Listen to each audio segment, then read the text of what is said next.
माननीय सभापति महोदय, पूज्य गुरुजी और गुरुमा वृंद एवं एठार उपस्थित मो छोट बड़ भाई और भौणी मैंने और सहपाठ्यगण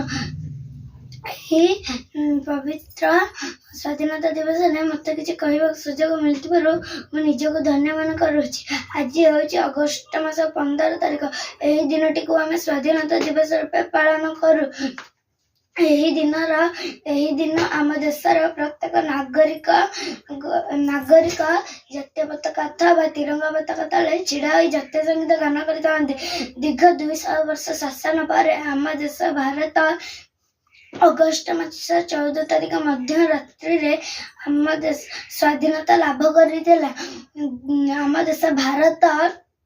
आम देश भारत को स्वाधीन कर बहुत स्वाधीनता संग्रामी का अवदान रही।